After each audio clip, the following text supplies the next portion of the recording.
Hey, this is Robert Hawking and I'm the host of The Creators. Our focus is to look at the many faces of entrepreneurship from around the world, and this week we've got an exceptional entrepreneur by the name of Varun Sadana, a co-founder of Licious and now founder of Supertails, disruptive direct-to-consumer businesses based in India.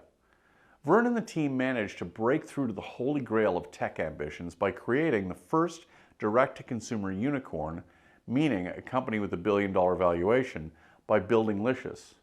In our two-part interview, Varun describes coming from a humble background and how his early work experiences reinforced his desire to create a business of substance, one with both a financial and happiness return. He also shares the challenges of raising investment, how customer segmentation and targeting allowed them to grow intelligently and consistently, and how Licious went on to change the perspective of its sector with Indian consumers. And finally, we'll talk about how all of this experience with Licious led to the creation of a second venture that's changing the rules of the game in the pet care industry. Varun's story is inspiring and energizing. I hope you get as much out of meeting him as I have. And now, over to Varun. I'm so pleased to welcome a very exciting entrepreneur, Varun Sadana, who was one of the co-founders of India's first direct-to-consumer unicorns called Licious, and is now the founder of what I suspect will be one of the next direct-to-consumer unicorns in India. Such a remarkable country and such an amazing story. I just want to say, Varun, thank you so much for joining us today. Thank you, Robert, for this opportunity. Really hoping to share some of my views with the viewers as well. Well, I am such a massive fan of India and Indians and the marketplace. It's such an exciting place to be at the moment, and particularly given my background working in retail and knowing the majority of the Indian market, retail market, is not an organized market as we might know it here in North America. So to create, a really contemporary retail model that's direct to consumer is jumping kind of the traditional retail model in such an interesting way. So why don't we start by, if you could just tell us a little bit about your background and what led you to getting into Licious. Yeah, absolutely. So, I grew up in a very small place in India, and absolutely a very lower middle class background. And the idea at home was very clear that you study and study hard, and then go and do a job, right? And very soon in this journey, when I was 10, 8 or 9 years in the eighth or ninth grade, I saw my mom leaving her school job and becoming an entrepreneur, and I was like, wow. So everything I was taught till that standard is my parents are not doing the same. So that, I think, if genes were to help, that was the first thing that definitely did help in my case. But yeah, I started my first company back in 2000 when I was a 24-year-old. It lasted all of 9 months. But it just gave me the first tryst with the fact that entrepreneurship is a combination of multiple things. It's definitely an idea. It's so much of execution. It's so much of teamwork. So then I went and did my MBA, and in 2012 I joined Snapdeal. This was the time when startups in India was not how it is today. People didn't look up to startups too much, and Snapdeal became a large 6.5 billion giant in 2015. But couple of things I learned from there was, the first was definitely how to build teams. The second was how to have clarity, right? And that's one thing I always see to be difficult when you're young. That the head is always spinning with hundreds of ideas, but how do you break the clutter and say these are the things that we got to do? And the third most important thing was execution. I mean, Snapdeal and Kunal and Rohit at Snapdeal were relentless executors, right? And I think that was one thing I really learned from them. And with these learning in 2017, I was very very clear that if what made me happy and what gave me mental happiness was to do something which was meaningful. And I think with Licious getting the first opportunity, joining Licious and working as a founder there, gave me that opportunity of creating something which was actually solving real problems. Later at Snapdeal, the same thing. So at Supertails, it's the same thing. You get a problem, you see nobody's solving that problem in India. Go ahead and just with that idea, break the clutter and execute to ensure a large portion of the country can get real help from some of these ideas. So my background has been just finding some of those problems and just going after them and just not looking back. Do you know what I love about your story? And I didn't realize the economic background that you came from. Yeah. But I come from a lower economic background myself, and one of the things that I love about entrepreneurship is its potential to be completely transformative. It really is. It is really a meritocracy because anybody can do it. And again, if you've got enough gumption, enough drive, passion, commitment, you can change your lot in life significantly through business. And I guess, it's easy in a place like North America, where we've lived with a significant amount of stability, economic stability for a long time. It's easy to kind of, possibly sit back in your laurels. But in a place like India, I mean, the ability for entrepreneurship to change people's lives on a mass scale is tremendous. I mean, a 1 billion person market, people that are already working hard. I mean, it really is incredible. And, I applaud you for it. I'm curious, though, you made a comment a moment ago about the idea that you wanted more mental happiness. Can you explain that a little bit? What do you mean about that? How did that lead you to Licious? Yeah. So a couple of things, Robert, there. So I'll just explain you my thesis on what is mental happiness for me. Work is an important part, right? We just cannot escape the fact that we all will go to work, and work can be frustrating. Work at the end of the day is work. That's why it's called work, maybe. So my thesis is simple. If I can get up on a Monday morning and there has to be a drive for me to go to office, right? And that's the drive that I always look for. If on couple of Mondays I don't feel like going to office, I know there's something wrong. Either I need to have a talk with people around me. It can be my boss, it can be my investors, it can be my co-founders, but there has to be a talk, right? And so for me, mental happiness comes from the fact that I'm excited in building something. Coming with Licious, I think it has a background as well, right? So like I said, I come from a very humble background, and one of the things which my mom used to tell me back then was, and I'll say that in Punjabi and I'll convert for the viewers. She used to say, "Padh le nahi ta kasai ban jana." So just to translate that, you got to study, otherwise you'll become a butcher, right? And butcher is actually one of the lowest strata of society in our country. And when I got this opportunity of changing the way India consumes meat, this was an interesting, because it all came back. And when I took this opportunity, I went back to mom and I told her, after all these years of doing hard work, I am again going to be in that space of becoming a butcher while I did study. And I think that kind of is a challenge enough, because imagine how deep rooted the hypocrisy on meat in India is, when people tell you that butcher is the lowest strata of society. And we've heard amazing stories about people across the globe talking about, we are third generation butchers and we're fourth generation, and they're so proud about, they wear it on the sleeve, right? So the challenge itself was too big to be ignored, right? And I knew there will be enough and more Mondays that I would love to go to office to solve for the problems. And there were massive number of millions of, they still are, by the way. I wouldn't say we have solved it all, right? But honestly, from the I can talk about the back end, where the farmers are not looked upon as farmers, right? In India, farming is thought to be what agriculture brings about. It does not talk about what animal husbandry brings about. Think of the customer. Customers are not proud meat eaters in India. We still carry those in black bags, right? We don't openly tell, hey, I'm eating meat, right? So there were challenges all around. The fact that I will be part of solving some of these excited me.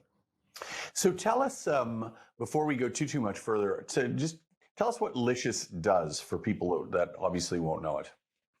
Absolutely. So, Licious is a meat delivery platform. What we do is we do the whole farm to fork of meat.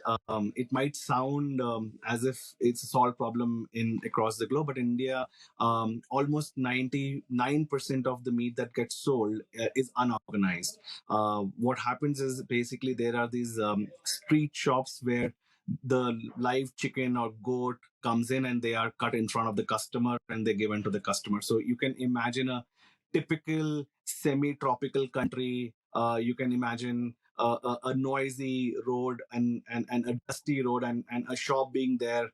Sorry, I'm just trying to create a mental image, but that's the truth. Absolutely. And a shop being there where everything is cut open, there is no clean water, there is no hygiene, and it's the most expensive commodity, right? It is, that's the truth. And so people are actually buying the most expensive commodity in the most filthiest of places, if I must say. And the thought was Indians deserve better meat, and so Licious came about and set up a whole back end of farm to fork, and we deliver meat right at the customer's doorstep through an app where they order and we deliver in 90 minutes. So that's the Wow. thesis. Today Licious is a billion-dollar company. We deliver in more than 15 cities across the country. We have more than 100 dark stores through which we deliver to these customers. We have around 300 400,000 customers per month that come and transact on a platform. Wow. That is amazing. Yeah. So how much so Licious is a direct consumer model. For people who aren't familiar with that, essentially direct consumer model exists online primarily, and may exist online entirely, and bypasses traditional physical retail channels to sell direct to consumer. And of course, we're not just seeing that as retail models, we're seeing it as in consumer product models that are choosing to bypass traditional grocery stores and go direct to consumer. So now, so the direct to consumer model in India, when Licious was developing, and you came on as a co-founder a year after it began, which still would have been in its infancy, what was how much of a step change was the direct to consumer model for the average consumer in India? Absolutely. So if we look at 2017, this was the pre-COVID time, and D2C brands in India had slowly but surely started coming into the Indian industry. Now, while everyone was slow, and largely because there were not too many investments in this space, and one of the reasons was there was a clear lack of winner. Nobody had seen the light at the end of a tunnel as to why D2C brands should exist. And people were trying a lot of things, right? So from fashion to headphones to personal care was big, and in our case it was meat, which was Licious. Now, interestingly, in the D2C space, everybody was fighting just one thing, which was the mindset of the customer, right? And for example, for Licious, the competition was never any other online meat delivery. It was always the offline market, which like I explained, it was always filthy. It was not the right choice for the customer. But we had to do a lot of work to educate the customer what is farm to fork, why is it required, why should you know where your meat is coming from. And honestly, whenever we travel to Europe, one of the things that we always heard people on the next table asking, hey, where is this meat from, right? And nobody in India asks this question because nobody knows. So they know they cannot get an answer. Nobody has a clue where this chicken came from, where this goat comes from, right?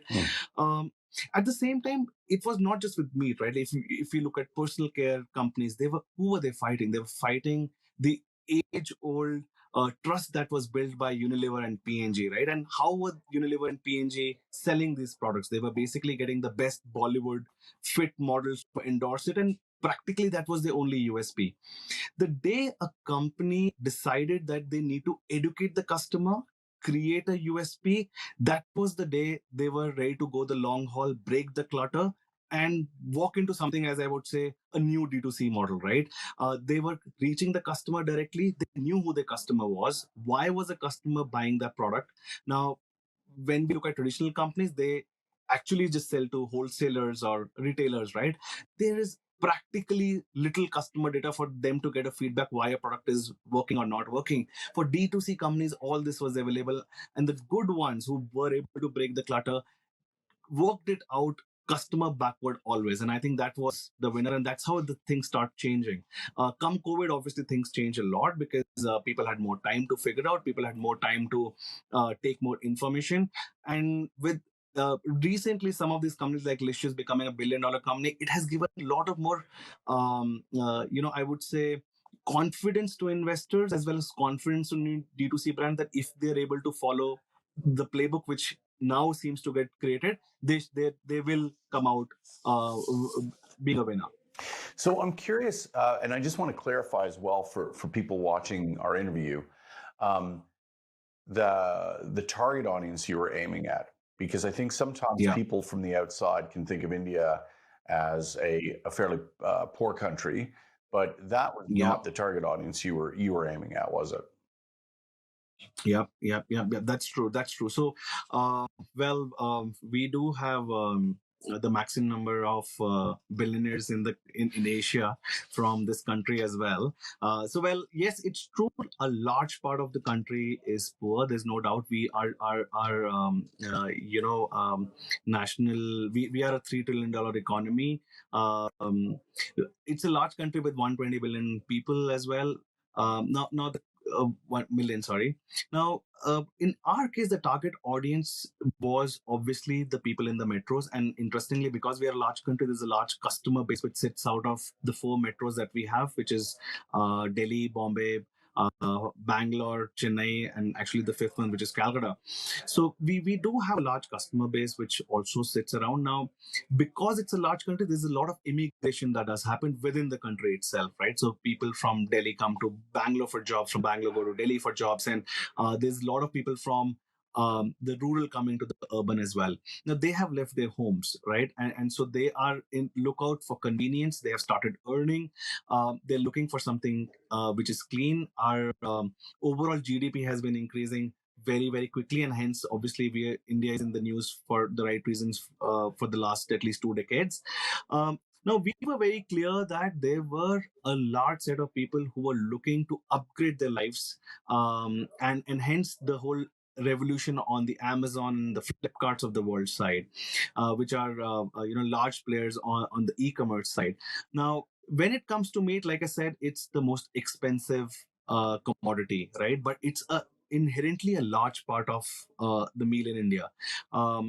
I will tell you one interesting thing. We normally feel India is not a meat-eating country; it's a vegetarian country. In fact, we have created a word for meat as well in India. It's called non-veg, right? So that's a word which is only existent in India. So we call either you are a vegetarian or non-vegetarian, right? And those are the perceptions that are built. In reality, we are a 75% plus meat-eating population. Wow. States like Andhra Pradesh have 99% of the population which eat meat. In total, we are a $40 billion a year meat opportunity. So the signs were all there. People were consuming meat. There was a space wherein this 40 billion absolutely unorganized space needed to get organized, and that was a customer. We knew customer wanted to upgrade, and there had to be a choice for them to upgrade. That's really interesting, because you're right. I think the perception is that a bigger percentage of India would be vegetarian than you indicate. Yeah.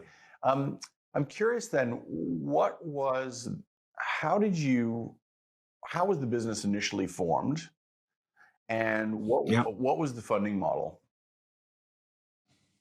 Yeah. So I think let's discuss about MVP first, right? So and honestly, when we talk about the minimal viable product, I think that's one thing which a lot of founders, I would say, that I meet have got it wrong, right? They think it's the minimum product that can be tried in the market, right? Honestly, I think we always forget the viable part of it, right? Right. And the viability comes from customer delight, right? So it's MVP is actually the minimum product that will delight a customer. Now, in our case, when we thought of MVP, we said, hey, whenever somebody eats a Licious meat, they should feel they have tasted something different. Um, is it possible? And that was all the trial that we did in the first couple of months. Can I create, or can I figure out a better cold chain which will ensure that the meat will taste better to the customer?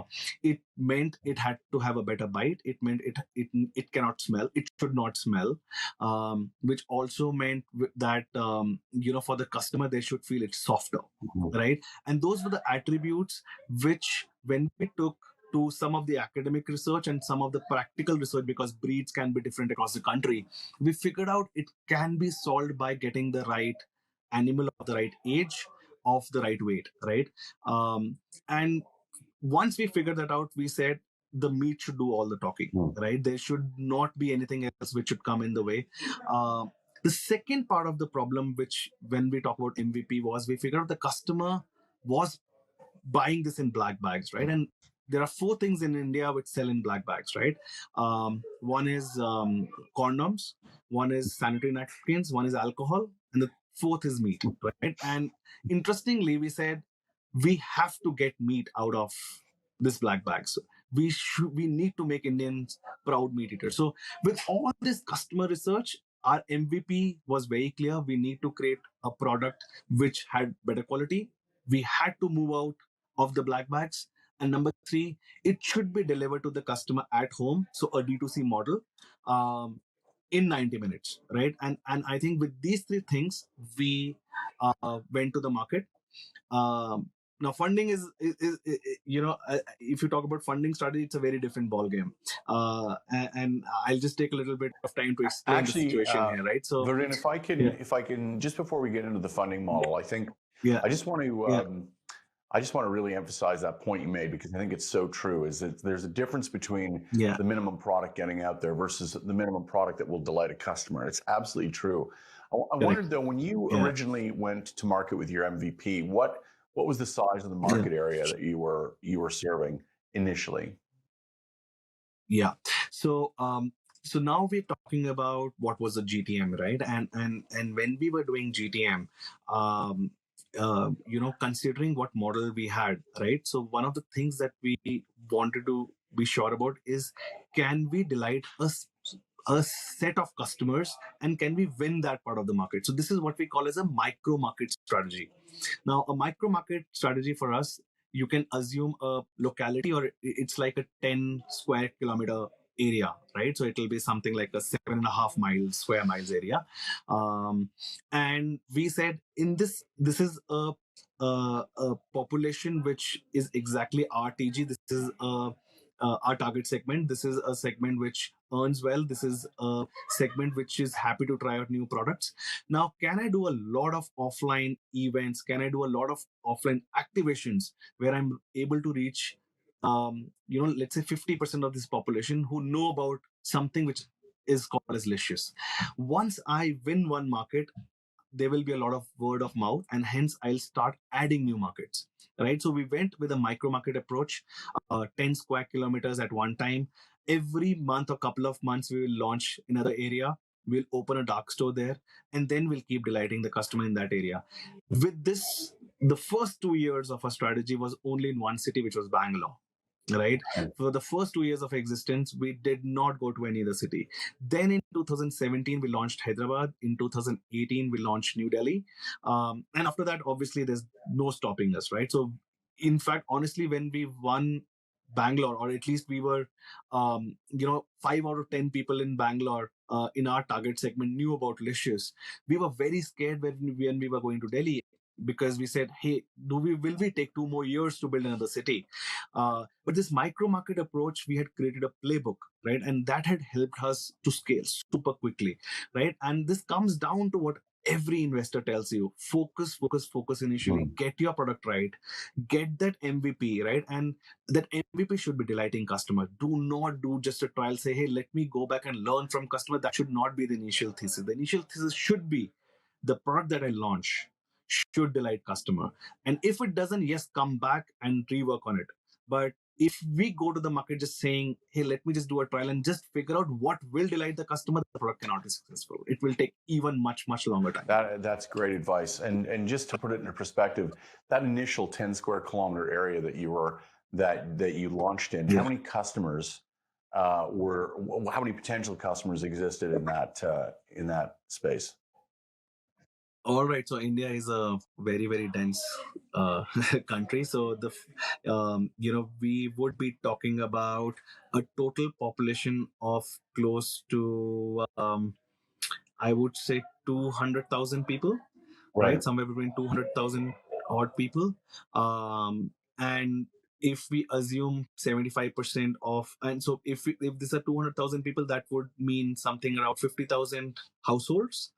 Because India has an average household of 4 people, that would translate to somewhere around 35 or thousand households which can be potentially eating meat, considering that's a 75% conversion. So those were the large maths, and we were okay in taking any more than 10,000 households area is a good enough place for us to start a dark store, and that's how we moved on later. So we obviously started with the most dense and the most popular, most upmarket areas, and then we moved on to the rest of the places as well. Amazing. Thanks so much for watching the first part of our interview with Varun Sadana.